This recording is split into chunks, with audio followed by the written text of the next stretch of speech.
My name is Madelief and I'm a junior researcher at THUAS. And Kinza, would you like to introduce yourself as well? Yes, so I'm a researcher besides Madelief in the team of inclusive language and the student branch. Thank you, Kinza. And today I will try to answer two questions. Why do we do student-led research into inclusive language? And also the other question is, why are we not providing a do's and don'ts list about inclusive language? That will take about 20 minutes after. I really hope that we have time for a little discussion, and I will ask you to answer the following question: which small step could you take tomorrow? So keep that in the back of your mind, and I will ask you to give answers in on Jamboard, and I will ask Kinza to put the link in the chat, the Jamboard, so you can open it for yourself. Meanwhile, you can add your questions to the chat. I won't see it, but Kinza will, so we can get to them at the end. Okay, so inclusive language. What is it, and what is the link between society, language, and inclusion? So that's what I'm starting with. So as we all know that in this current society, there's a lot of polarization, heated debates, in which actually, in the end, two opposing opinions often are dominant. And that means that a lot of perspectives aren't heard. And we see that also affecting the way we discuss issues. As you can see here in the newspapers, a lot of very exclusive language is used to talk about issues. And the link between the changes in society and language are very clear. But we also see that affect the way that students and teachers interact in the classroom.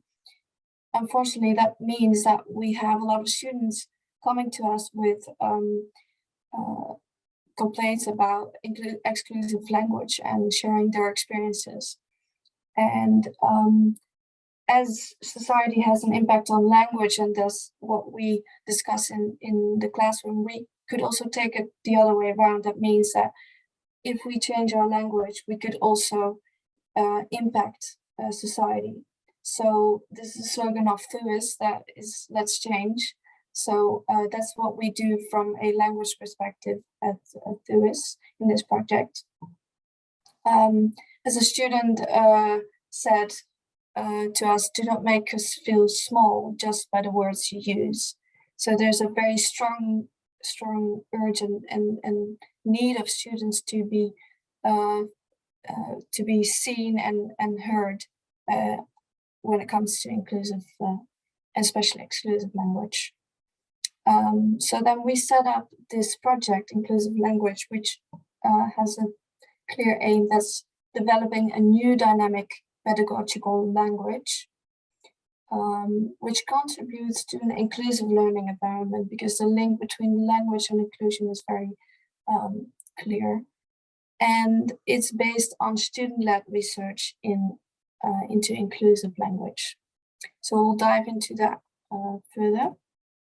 So you could ask, why a completely new language? Why not just use a list, or why not use the language that we already have? So to answer that question, first I would like you to answer the question of, what does inclusive language mean to you? So I will stop sharing this and then share the Jamboard so we can see that. So I see making everyone feel addressed. Does anyone else want to add anything to that?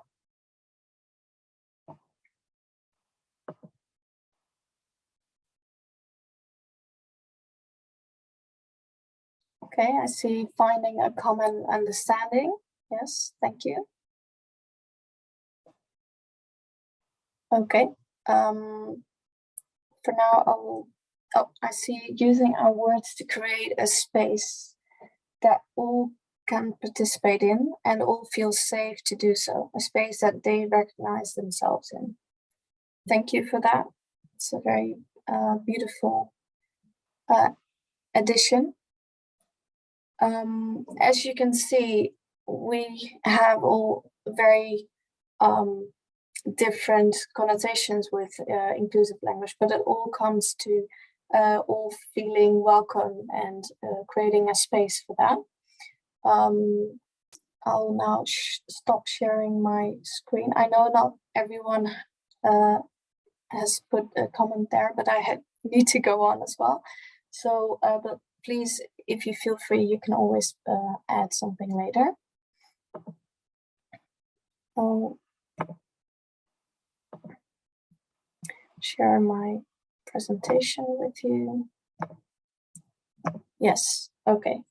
So thank you for sharing the definition or what it means to you.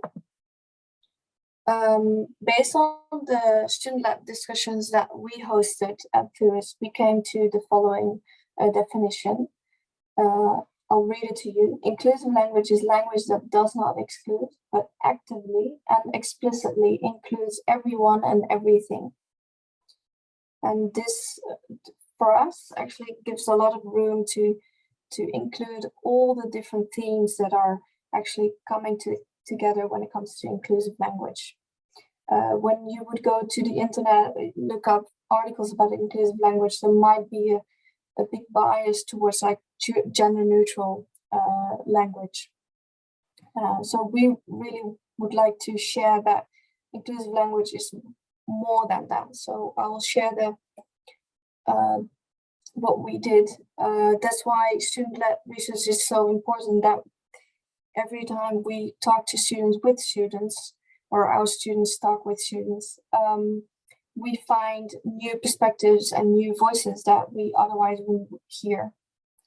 And together we're writing a manual for teachers by students. We could never do that as researchers without having student researchers, because this manual is not a one manual written by one person. This is actually a dynamic document that is it needs to be updated every year or even more often. So that's why student-led research is so important for this topic.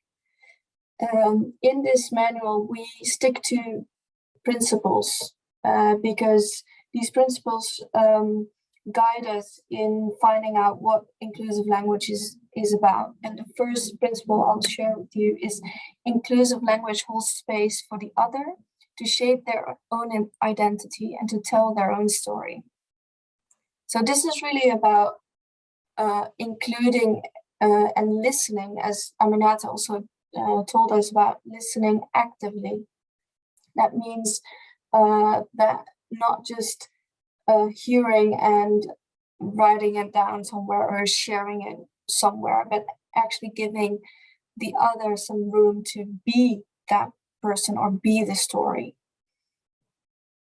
And an example is person-centered language. When we talk about special learning needs, do we talk about dyslexic students or the student with this dyslexia? Or is that a student suffering from dyslexia? Those are all different ways of referring to a student, but why not ask the student how that student would like to be referred to?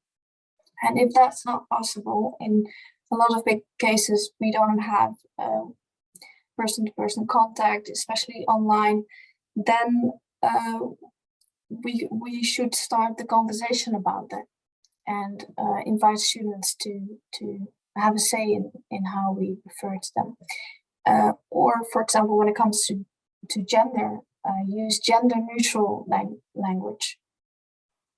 So this is the first principle. The second principle would be inclusive language does not allow discrimination, racism, sexism, or validism.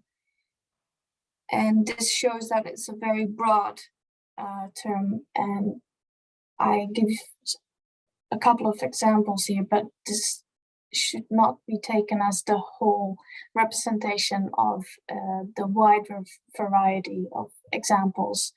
And these are just some of them. Validism, calling someone retarded, or talking about inability, or racism, sexism, or those are all forms of making someone feel small or little or different. And that's actually what we tend to, that's the aim of this principle, to prevent that. The third principle is inclusive language is dynamic, and the development of inclusive language is a process in which everyone plays a role. And I think this is, may not be the most obvious one when we talk about inclusive language, but might be the most important one.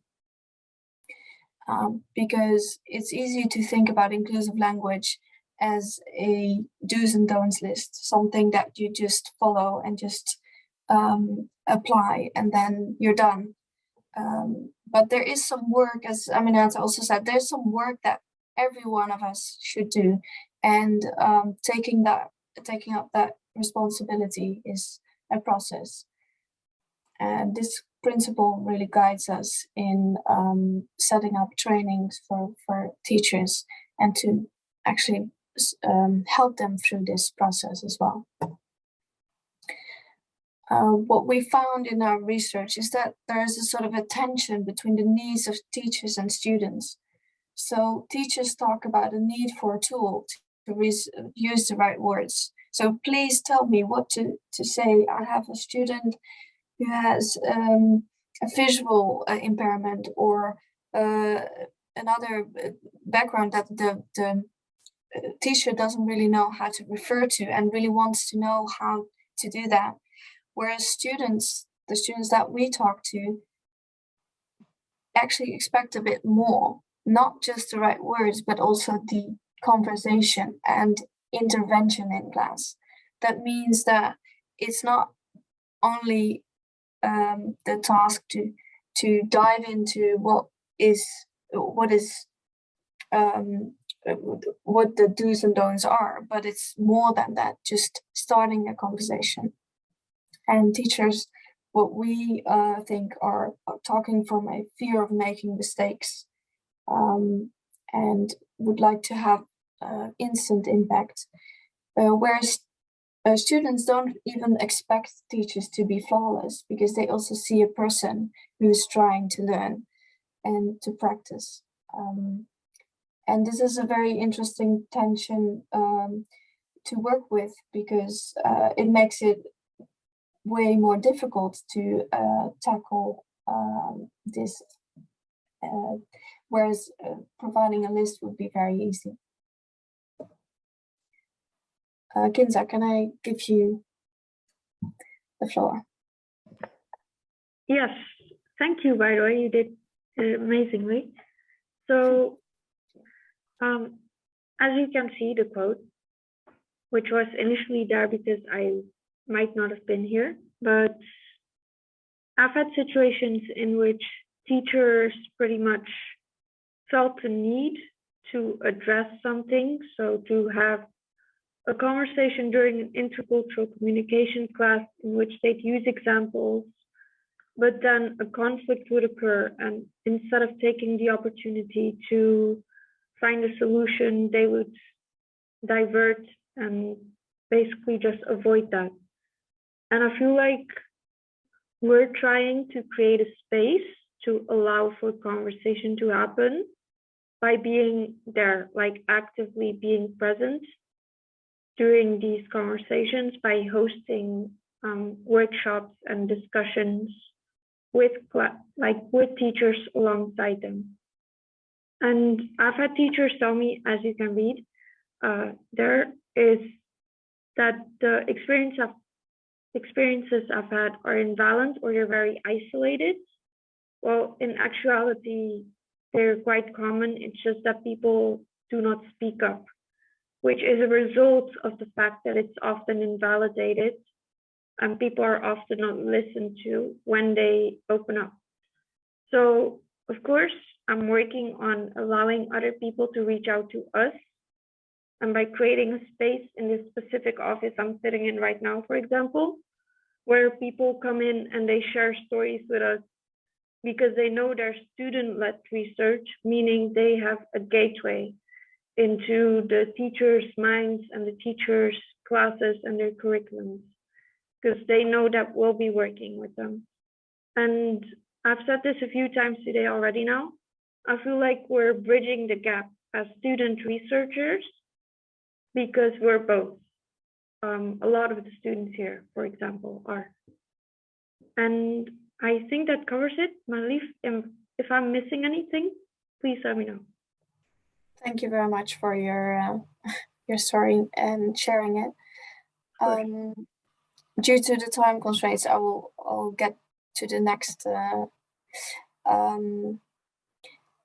So all this together, we get to the point that we are working on a new dynamic pedagogical language, which has 3 aims. First of all, it contributes to democratic conversation. That's a conversation that actually allows different perspectives and aims to actively and explicitly include everyone. We base this language on the inclusive language principles that I share with you. And the third aim is that it's dynamic. It actually honors the sort of time and place and situation that we're working in.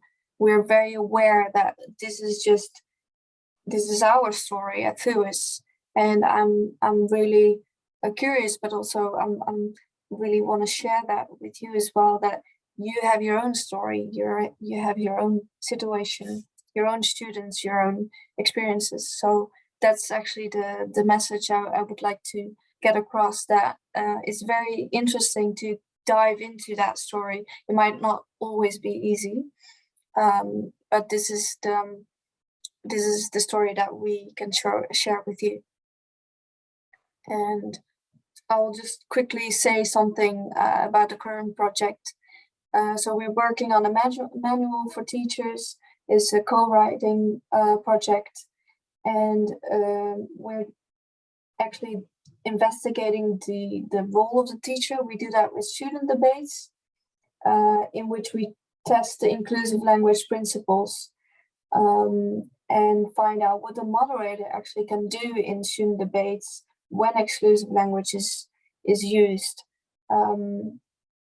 And we try to translate that into a manual for teachers about how to act upon exclusive language as well.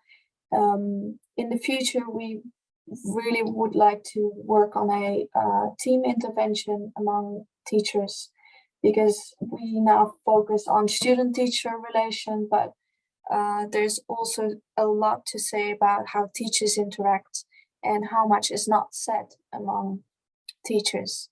And so that's what we will be working on in the future. And now the question is for you. I will share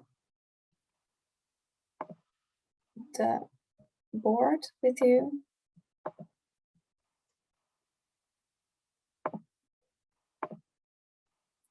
Yes, so if you could take some time and think about which small step you can take tomorrow.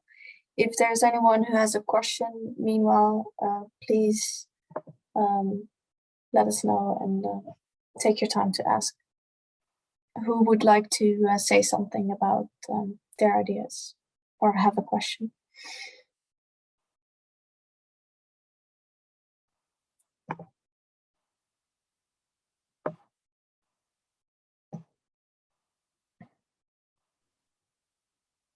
I have a question. Yes.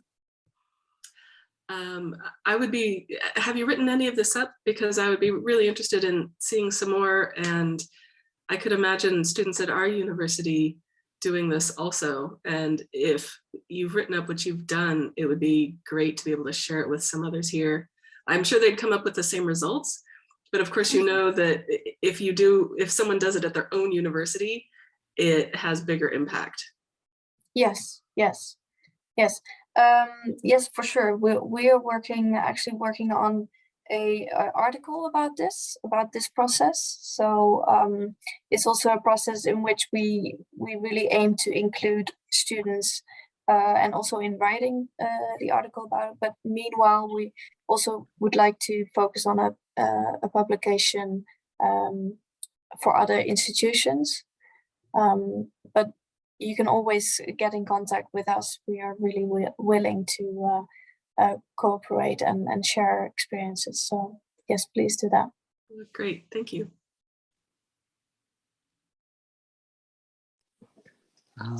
I had a quick question and a reflection. Thanks a lot for sharing. It's been very, I mean, very something which I haven't engaged with before in the same way, and I really like the focus that you put on the relational aspect of it, right? That it is really about finding that common language together. I was just thinking about, like, within, say, a university setup, like what is the appropriate, or what would be the likely scale of at which these discussions happen? Is it about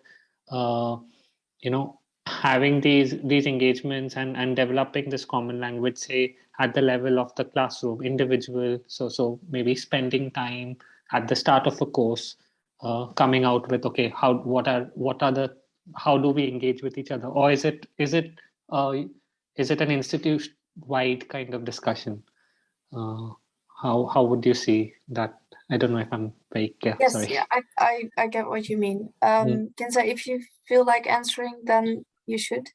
Maybe we can talk about the brave conversation that we had last week.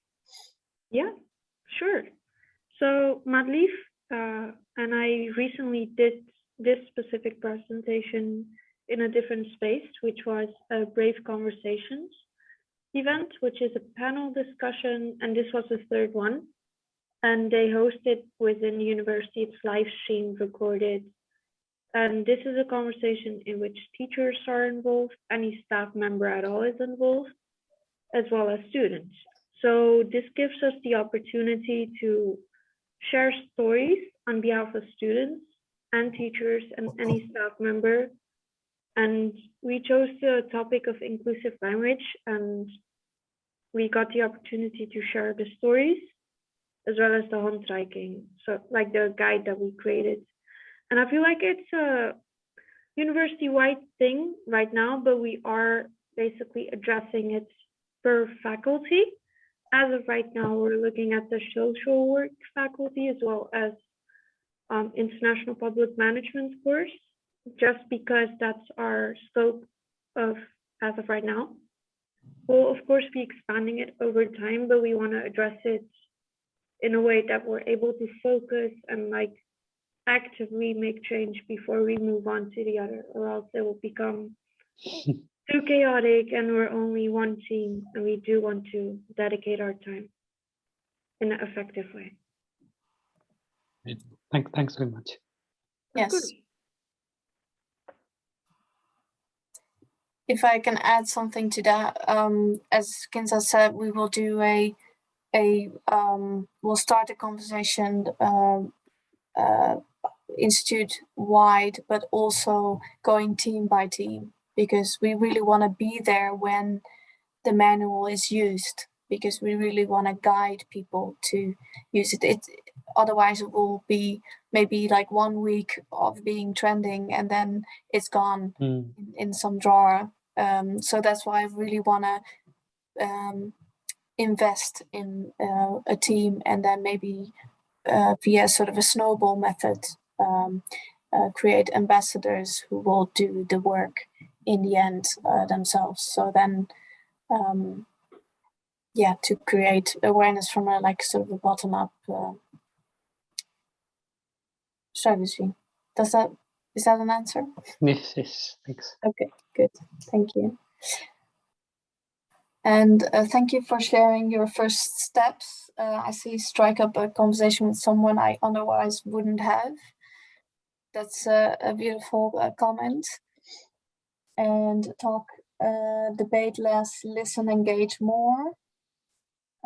Address with the students in our program committee. I think those are all very beautiful steps that you can take tomorrow. And I hope to hear and from you in the future and see how we can approach this together.